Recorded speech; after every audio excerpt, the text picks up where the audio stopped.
Sportsbook as we shift to tonight's game. Alan, Cade Cunningham, you like him to go over 10 assists. Talk to me. I do. He's been talking about a lot of turnovers, but right now he's in the James Harden service area turnpike on his way to playoff hell. So he needs help. But the assists are going to be big for him because they're going to try to take him away offensively, taking the pain away for him. Tobias Harris, you got to make shots. Jalen Duren, you've got to get in this series desperately. Duncan Robinson's got to make shots. Assists are big for him. That was a great line. Donovan Mitchell, you have him over on 25 points tonight. Yeah, he's had over 30 in both the home games. So I think it's important to show that he plays really well in his own building. And it was a terrible shooting performance for him and the entire Cavs team in Toronto in those two games. And then the prop on LeBron is will he or will he not have a double-double, and you're saying yes. Yes, but it doesn't mean points and rebounds. It could be rebounds and assists. Yeah. It could be points and assists because getting back Austin Reeves is going to be huge in this. He can be the playmaker and the facilitator, and he's still elite at that. Those are the props. If you like them, they're a parlay. Cade Cunningham, 10 assists or more. Donovan Mitchell over on 25. LeBron a double-double. It's plus 513 as a parlay right now at DraftKings Sportsbook. And that brings us to the Lakers and Rockets tonight. And let me come to Shams now. There's a bunch of news here. Kevin Durant, do we expect him to play tonight? In fact, I know the answer to that. Greedy. Kevin Durant is out. He's got a bone bruise and a sprained ankle. Oh, wow. In that left leg. Yeah. And this will be his third straight game that he'll be missing. So you think about stiffness, mobility, other issues. They're going to be relying on their young core here moving forward. Elsewhere with the Los Angeles Lakers is Luka Doncic. He's been out since the beginning of the month with a grade 2 hamstring strain. I'm told it is a slow path on his recovery. If the Lakers do advance in this series and play the Oklahoma City Thunder in the next round, the expectation is that Luka Doncic will be out to start that series. There's still no clarity on a timeline. He's starting to ramp up a little bit more and more on the court. Still isn't progressing to full scrimmages and workouts yet. And then there's Austin Reeves. So reinforcements are on the way back. My understanding is Austin Reeves expects to play tonight in Game 5 against the Rockets, barring any setbacks. He's gone through all of his progressions, 1-on-1s, 3-on-3s, 5-on-5s. He's had no setbacks. He's about 4 weeks removed from a grade 2 oblique strain. This is, of course, going to be a massive boost for an all-star caliber guard for the Lakers. Absolutely. I mean, give all the credit in the world to LeBron. He carried them, willed them in some moments to that 3-0 lead, and now he gets part of the reinforcements back. Windy, you're there, obviously, covering this series. What are your thoughts here for the Lakers on the return of Austin Reeves?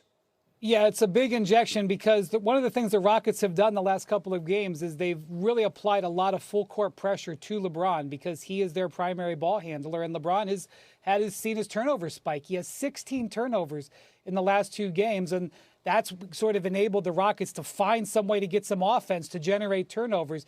Getting Austin Reeves back, even if he's not at his normal minutes, will share some of that burden. He can be some of the initiator, some of the ball handler.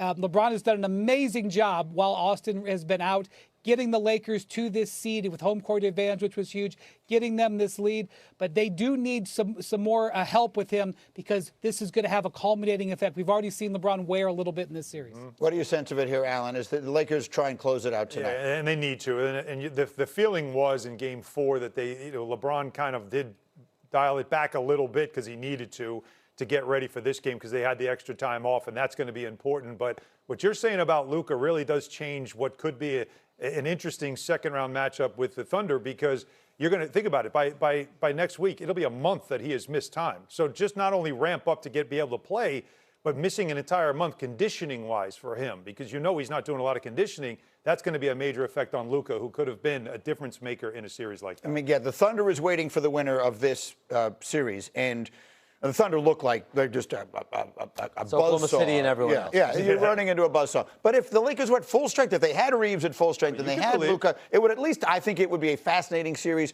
But you don't sound optimistic that we're going to see Luka, certainly at the beginning of the series and maybe at all. Luka Doncic will be out to start the series against Oklahoma City Thunder. Right. The hope is, as the series goes on, he's able to make enough progress. But again, I'll reaffirm this. What I was told yesterday by someone around Luka Doncic and his rehab is it is going to continue to be a slow process for him. It's not close. Windman, finish it up. Final thoughts, Lakers, Rockets tonight. Look, the Lakers, they have played pretty much stress-free in this series. Durant is out tonight. They need to win this game because the last thing you want to do is go back to Houston. Right. Any chance that you have with Oklahoma City is going to be predicated on LeBron James being as fresh as possible. The series would likely start this weekend. Get it done tonight, eliminate that situation, send the Rockets to Cancun, and then start figuring out a way to make a dent in the Thunder. All right, we will see that game tonight here on ESPN. We got a couple of games for you with us, and Shams is going to take us through it because we have a whole new audience that joins us in the new hour.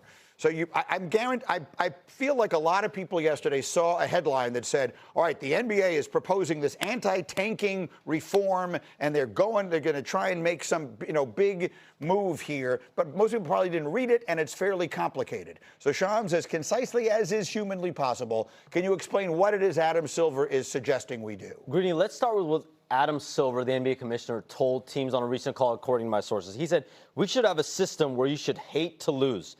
It shouldn't be a badge of honor. Losing should be uncomfortable." And that's what takes us to the NBA now zeroing in on a proposal for an anti-tanking rule change to the NBA draft and its lottery system that's a first of its kind of a relegation of the bottom teams. So it's penalizing the bottom three NBA teams moving forward, starting in 2027 through at least 2029, where if you finish in the bottom three, you actually lose lottery odds, lottery balls to get the #1 overall pick. And so here we have, at some point, we'll get this graphic up, Yeah, 16 teams flattening the lottery odds here. If you're a bottom three teams, you lose your lottery balls. 4 through 10, you actually get 3 lottery balls. And the play-in teams, etc., from 11 through 16 get between 1 to 2 lottery balls.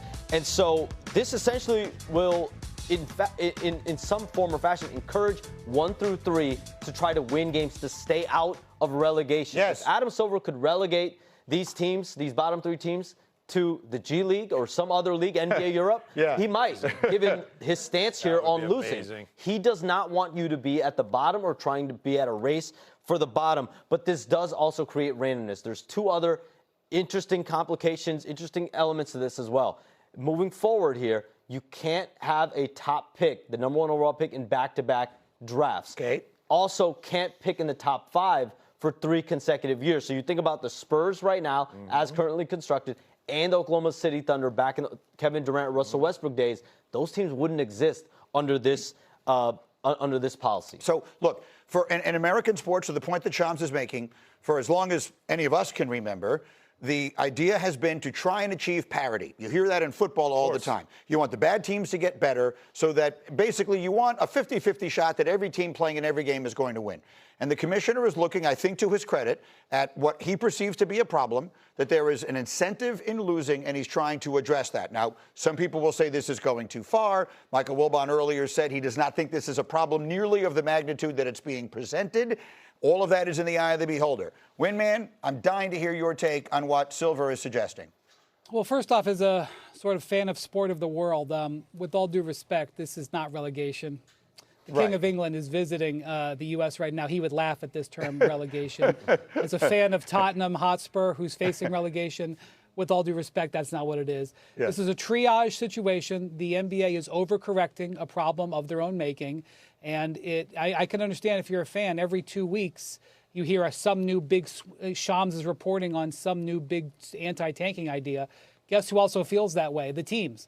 The teams are basically telling me, just tell us what the rules are so that we can understand how to adjust the new rules. Everybody and their brother's got a tanking solution. None of them are going to work. They will all be flawed. But the NBA allowed this to happen because they didn't step in and stop this. And so now they're trying to swing the car back around, and they're going to end up going into the other lane, and this will only last for a year or 2, and then they'll have to fix it again.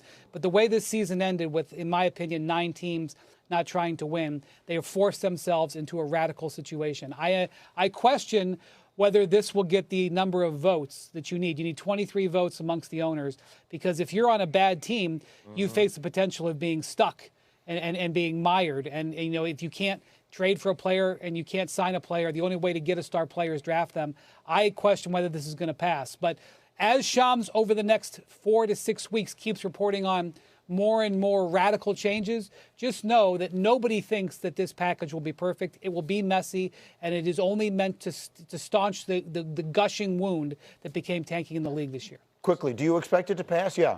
Yes. Okay. A lot of owners, teams that I speak to, there is support just for the simple fact, like Brian said. What is it? What's the policy? But this is what the NBA is zeroing in on. Now, there could be modifications to this, right? So the bottom 3 teams, they're going to be penalized for being in the bottom 3. But there's going to be a rule where you're not going to slip further than 12. Well, now there's teams, there's owners, there's people saying, well, 12 is still a little harsh. Let's make it top 10. So there's slight modifications. But the key major points, there's a framework of this that they're going to move forward with. May 28th is the Board of Governors vote. You need 23 of 30 votes. There is an expectation that this is going to pass. Just doing very quick math. There are 30, if there are 8 teams that are tanking, that means basically a quarter of the league is not trying to win. That means for every 2 games that are being played, one of them involves a team that's not trying to win it. That's 50% of the games. So whether you think this is the right solution, whether you think it's too much or whatever it is, I am completely in favor of them doing something and trying to do something. Well, it's better than doing nothing right. and just letting it continue to happen, because it became a comedy this year with the way teams were trying to circumvent ways to tank, which, okay, no, I had my stars in the lineup. I just didn't play them in the fourth quarter.